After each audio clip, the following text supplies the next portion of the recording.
Ça y est, c'est décidé. En 2027, le franc CFA va disparaître au profit de l'ECO, la nouvelle monnaie de l'Afrique de l'Ouest.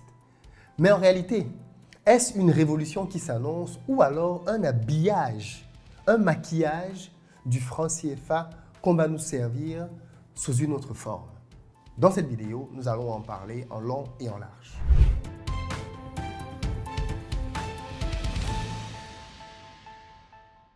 Salut à toi, bienvenue sur ma chaîne, moi c'est Philippe Simo et si je te parle de business, de développement du continent africain, si ça t'intéresse, tu t'abonnes et tu partages les vidéos.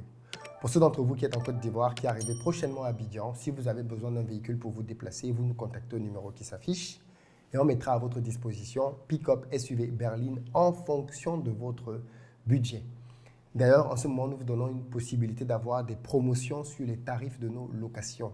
N'hésitez donc pas à nous contacter pour en bénéficier.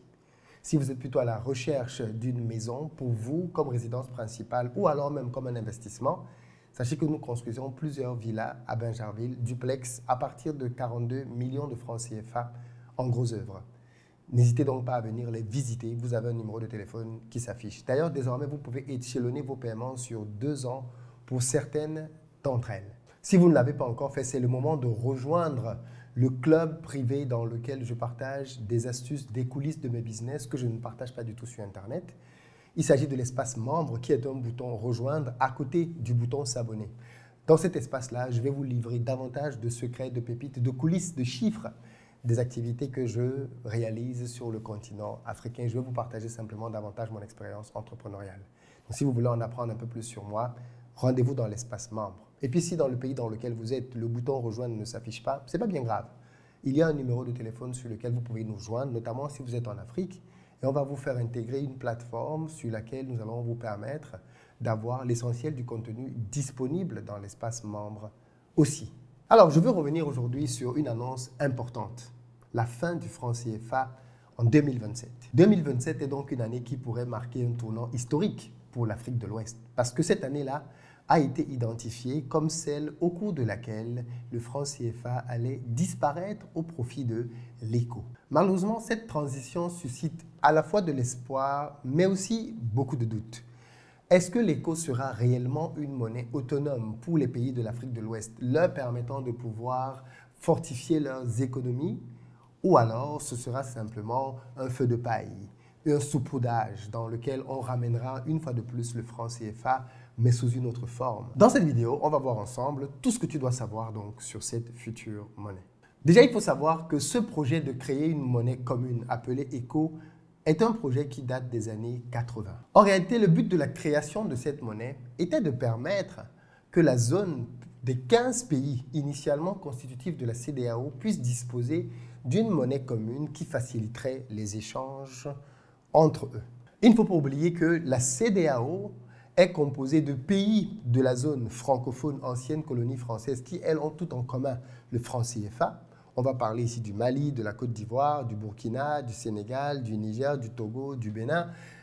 Mais en plus de ces pays, il y a d'autres pays dans lesquels d'autres monnaies sont utilisées, parmi lesquels notamment le super puissant Nigeria avec son Naira ou alors le Cedi du Ghana. Mais le projet est donc de dire que tous les pays de cette zone-là, francophones comme anglophones, vont utiliser désormais la même monnaie. En plus de la volonté d'une intégration économique, un autre objectif derrière l'ECO est clairement de se débarrasser du franc CFA qui apparaît de plus en plus comme un vestige de la période coloniale. C'est une monnaie qui est clairement accusée d'être sous le contrôle de la France et donc qui donne une sensation, un sentiment de souveraineté au pays, mais qui n'en est réellement pas. L'ECO est donc censé représenter une rupture vis-à-vis de l'ancienne puissance colonisatrice et davantage de contrôle pour les Africains eux-mêmes. On comprend donc qu'en réalité, l'arrivée de l'ECO a plusieurs objectifs. Il y a un objectif économique, clairement, mais il y a aussi un objectif de souveraineté pour tous les pays de la zone. Mais attention, pour lancer cette monnaie commune, il y a un certain nombre de challenges que les pays doivent surmonter. Déjà, comme je vous l'ai dit tout à l'heure, on va mettre ensemble des gens qui ont des niveaux économiques tellement différents. Vous allez avoir un petit, entre guillemets, pays comme le Togo qui va se retrouver à utiliser la même monnaie qu'un mastodonte comme le Nigeria. Comment faire pour que tout le monde puisse donc utiliser cette monnaie de manière efficace. Il a été décidé de mettre sur pied des critères de convergence. Pour faire simple, il faut que chaque pays qui va rejoindre cette nouvelle monnaie ait coché certaines cases. Et les cases en question sont avoir, une inflation faible, ce qui est très loin d'être le cas en ce moment. Le deuxième point, c'est avoir des déficits budgétaires limités. Et puis troisième, avoir des réserves de change suffisantes. Autant dire que ces trois critères-là éliminent plusieurs pays. En plus de ces problèmes de convergence, viennent s'ajouter des problèmes politiques. Qui va diriger cette monnaie? Le Nigeria étant de loin la plus grosse économie de la zone, va-t-il accepter de venir dans une monnaie dans laquelle c'est la Côte d'Ivoire, c'est le Ghana, c'est le Mali qui vont diriger? Il y a de véritables problèmes à ce niveau. L'autre point non négligeable, c'est que certains pays de la zone CFA tiennent à conserver un lien avec Paris dans la gestion de la monnaie, ce qui bien évidemment pose problème à des pays comme le Nigeria qui veulent une indépendance totale vis-à-vis de la France dans leurs histoires de monnaie. Ils ne veulent pas que Paris vienne regarder quoi que ce soit qui concerne leur monnaie. De plus, il y a de cela quelques mois maintenant, on avait assisté à une présentation de la part des pays de l'UEMOA d'une nouvelle monnaie qui avait porté le même nom, ECO, que le nom de la monnaie de la CEDEAO. Ce qui a créé une confusion, d'autant plus que cette nouvelle monnaie-là qui était supposée remplacer le franc CFA, eh bien, finalement, elle avait fait un peu pchit. On n'en a plus jamais entendu parler, on ne sait pas ce qu'est devenu le projet. Mais l'idée, en tout cas, était d'avoir une autre monnaie qui, au fond, en réalité, pour moi en tout cas, ressemblait plus à un habillage plutôt qu'à une réelle, véritable, différente monnaie du franc CFA. Eh bien, ce projet-là, on n'en a plus entendu parler. Mais à l'époque, déjà, le Nigeria avait très mal pris le fait qu'il y ait un projet de monnaie commune qui soit l'ECO pour la CEDEAO et que les pays de l'UEMOA décident, avec la France bien évidemment, de créer une monnaie qui leur est commune en remplacement du franc CFA qui porte le même nom ECO que la monnaie générale, ce qui bien évidemment crée une grosse confusion. De quoi on parle? Est-ce que l'ECO c'est finalement la monnaie des pays de la CEDEAO? Est-ce que ça reste la monnaie de l'UEMOA? Bref, ce n'était pas simple à gérer. Dans tous les cas, l'arrivée d'une monnaie commune viendra avec beaucoup d'avantages. Et l'un d'eux, c'est bien évidemment l'intégration commerciale. Aujourd'hui, quand on est en Côte d'Ivoire et qu'on veut faire du business avec le Nigeria, il se pose un problème de monnaie.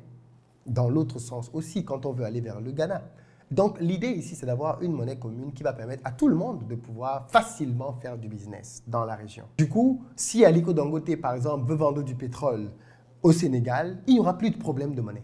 Si Aliko Dangote veut vendre du pétrole à la Côte d'Ivoire, il n'y aura plus de question de monnaie. Ou même simplement au Ghana, il n'y aura plus de question de monnaie. Ce sera la même monnaie dans la zone. L'autre avantage, bien évidemment, c'est que cette nouvelle monnaie va donner aux pays africains la possibilité réellement d'être autonomes et souverains. Parce qu'il faut clairement le dire, aujourd'hui, la présence du franc CFA pose une véritable question de souveraineté partout là où cette monnaie existe. Et donc, le fait de basculer sur une nouvelle monnaie va permettre à tout le monde d'être désormais dans une logique de nous gérons notre monnaie entre nous. Nous n'avons plus d'ordre à recevoir de qui que ce soit. Toutefois, je l'ai déjà annoncé tout à l'heure, il faut qu'il y ait des critères de convergence qui soient respectés par tout le monde. Parce que si les critères de convergence ne sont pas respectés, l'ECO est une monnaie qui va fragiliser les économies les plus faibles de la région. Si tu utilises une même monnaie qu'un pays qui est très puissant et que toi tu es très pauvre ou très faible, eh bien, ça va te desservir en fait. Donc il y a vraiment une nécessité pour les pays de la région de se mettre au pas, de se mettre au taquet pour pouvoir avoir un bon usage de cette monnaie. Dans tous les cas, l'ECO est très attendu parce que si l'ECO est réellement fait comme on le souhaite, avec une totale autonomie vis-à-vis de la France ou d'une quelconque autre puissance, et que c'est une monnaie qui traduit une véritable intégration régionale, je pense que ça va donner des idées aux autres régions de l'Afrique. On va peut-être avoir quelque chose d'équivalent en Afrique de l'Est, ainsi de suite. Parce que clairement, il faut qu'on se le dise, à la fin de la journée, le but c'est que tout le continent africain ait une seule monnaie, qu'il y ait une libre circulation partout sur le continent, que le continent devienne un bloc commercial au moins. Et ça, bien évidemment, ça passe par des décisions comme l'harmonisation des monnaies, l'ouverture des frontières. Mais les amis, ne soyons pas naïfs. Il y a beaucoup trop d'intérêts en jeu, beaucoup de puissance, beaucoup de multinationales, beaucoup de gros intérêts qui vont peser de tout leur poids pour qu'un tel projet n'aboutisse pas dans la forme qui donnerait le maximum d'autonomie aux pays africains.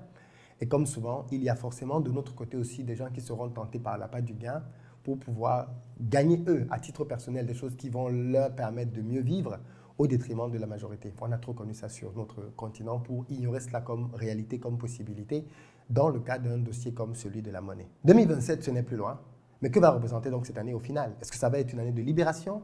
Une année au cours de laquelle il va y avoir davantage d'intégration, davantage d'unité entre les Africains, ou alors ça va être une année de séparation, de division, ou alors ça va simplement être une année de mascarade, une année au cours de laquelle on va faire de l'enfumage et tout le monde va être juste bluffé. Dans tous les cas, dites-moi dans les commentaires ce que vous en pensez. 2027, l'écho qui arrive, est-ce une bonne chose? Est-ce que nos pays seront prêts? Ou alors vous craignez plutôt que ce soit un feu de paille? À très bientôt.